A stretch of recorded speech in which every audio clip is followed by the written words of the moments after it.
नमस्कार, मी प्रज्ञा कुलकर्णी हस्तक आणि आजचा आषाढीचा दिवस आणि आजच्या दिवशी पंढरपुरामध्ये विशेष सोहळा संपन्न होतोय। पंढरपूरच्या विठ्ठल रुक्मिणी मंदिरामध्ये आषाढी एकादशीची शासकीय महापूजा राज्याचे मुख्यमंत्री देवेंद्र फडणवीस आणि त्यांच्या पत्नी अमृता फडणवीस यांच्या हस्ते संपन्न झाली। अवघे गरजे पंढरपूर, चालला नामाचा गजर अशा जयघोषामध्ये पंढरपूर नगरी दुमदुमलेली आहे। यावर्षी मानाचे वारकरी म्हणून बाबासाहेब माधव माने आणि प्रभावती बाबासाहेब माने यांना महापूजेचा मान मिळाला। तर आषाढी एकादशी निमित्त आज 2:30 वाजता साधारण पारंपरिक पूजा जी आहे ती संपन्न झाली। या पूजेदरम्यान विठ्ठलाच्या मूर्तीला दुग्धाभिषेक करण्यात आला आणि पंचोपचारे पूजा ही संपन्न झाली। बरोबर 2:15 वाजता पंढरपुरामध्ये आगमन झालेलं होतं आणि विठुराया चरणी साकडं घालत मुख्यमंत्री या ठिकाणी पोहोचलेले होते। त्यानंतर ही संपूर्ण पूजा ही साधारण 3च्या आधी संपन्न झाली। मुख्यमंत्र्यांनी आणलेला खास पोशाख हा विठ्ठलाला परिधान करण्यात आला। एकीकडे आपण बघतोय यानंतर रखुमाईची सुद्धा पूजा पार झाली, संपन्न झाली। तर बाबासाहेब माने आणि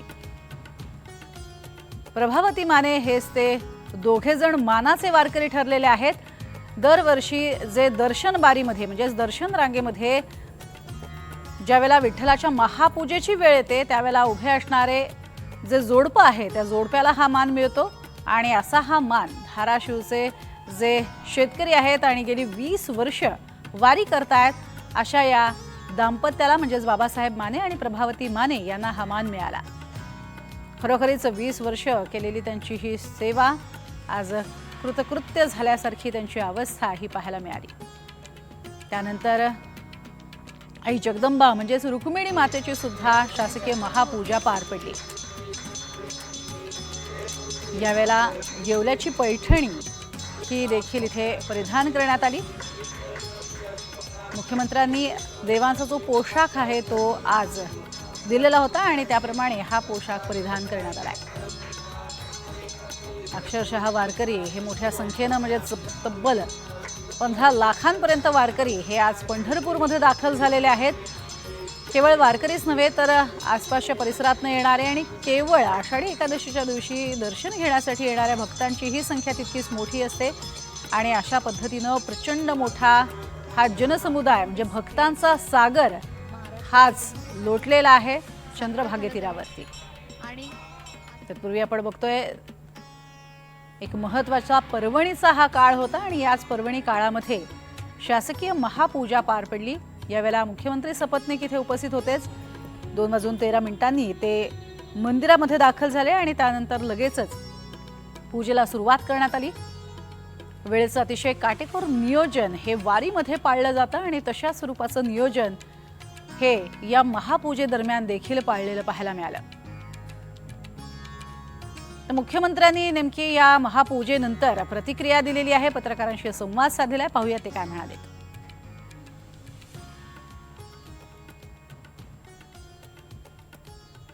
आज आपल्या सर्वांकरता आनंद सोहळा आहे। आषाढीच्या निमित्ताने पांडुरंगांची पूजा नुकतीच आपण केलेली आहे आणि त्यासोबत 3 दिंड्या ज्या निर्मल अशा पद्धतीनं विचारही निर्मल आणि आचारही निर्मल अशा या 3ही दिंड्यांचं देखील आपण स्वागत केलंय। मानाचे वारकरी बाबासाहेब आणि सौभाग्यवती प्रभावतीताई यांचे स्वागत आपण केलंय आणि मला असं वाटतं की यावेळी वारीने एक नवीन उच्चांक गाठलेला आहे। मगाशी गैनीनाथ महाराज 12 ते 15 किलोमीटर म्हणाले, पण काल मी ज्यावेळेस माहिती घेतली त्यावेळेस 25 किलोमीटरपेक्षा जास्त यावेळी भक्तांची रांग ही त्या ठिकाणी तयार झाली। पण त्यांची व्यवस्था अशी केली आहे 25 तास दर्शनाला लागले तरी कोणीही नाराज न होता न थकता त्या ठिकाणी आनंदाने विठ्ठल नामाचा गजर करत हे दर्शन घेतायत आणि जगाच्या पाठीवर हा अतिशय अनोखा अशा प्रकारचा सोहळा आहे की ज्या ठिकाणी कुठल्याही निमंत्रणाची आवश्यकता नाही, लाखो भक्त आपल्या विठुरायाच्या दर्शनाकरता पायी निघतात. सोय असो नसो, शतकानुशतक ते हा प्रवास करतात आणि त्यातल्या 90% लोकांना मुखदर्शन देखील मिळत नाही. कलशाचं दर्शन घेऊन देखील तेवढंच समाधान मानत जणू काही विठुरायाशीच भेट झाली आहे अशा पद्धतीचा भाव मनात घेऊन या ठिकाणून तृप्त होऊन सर्व लोक जातात. आणि म्हणूनच मला असं वाटतं की या अनोख्या सोहळ्यामध्ये सहभागी होण्याची संधी मिळणं ही देखील एक पर्वणी आहे. महाराष्ट्राच्या जनतेच्या वतीने आपला प्रतिनिधी म्हणून मी या ठिकाणी माझ्या पत्नी समवेत या पूजेला उपस्थित आहे.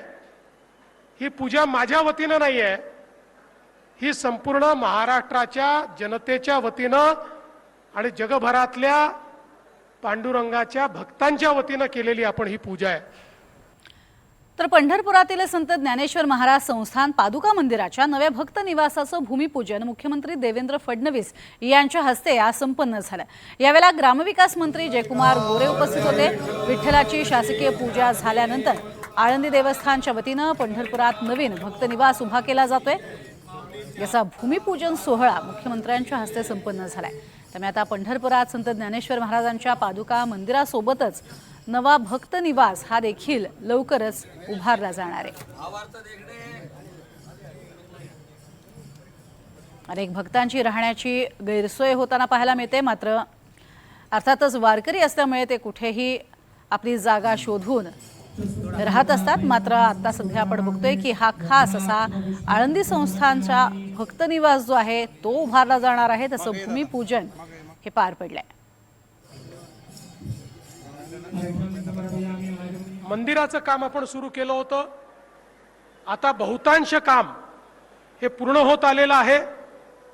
आता परिसराचं काम सुरू करायचं आहे. सर्व भाविकांना आणि व्यावसायिकांना आणि नागरिकांना माझी विनंती आहे, आपल्या पांडुरंगाचं दर्शन घेण्याकरता लाखो लाखो लोक येतात. एवढ्याशा जागेमध्ये पांडुरंगाच्या कृपेनेच ते दर्शन घेतात. कोण कसा येतो आणि कसा जातो हे पांडुरंगच पाहतात. पण आता ही वाढती सगळी भक्तांची मांदियाळी पाहिल्यानंतर या ठिकाणी आता मोठी जागा तयार करणं गरजेचं आहे आणि यावर्षी ते काम आपल्याला सुरू करायचं आहे. मी पुन्हा एकदा पांडुरंगाच्या साक्षीनं सांगतो, कोणावरही अन्याय होणार नाही. सर्वांचं योग्य पुनर्वसन करू, सर्वांना उत्तमात उत्तम सोयी देऊ. जे व्यावसायिक आहेत त्यांचा व्यवसाय दुपटीने वाढेल, जे नागरिक आहेत त्यांना घरं मिळतील, किरायेदार आहेत त्यांची व्यवस्था होईल, त्यांनाही काही ना काही त्या ठिकाणी मिळेल.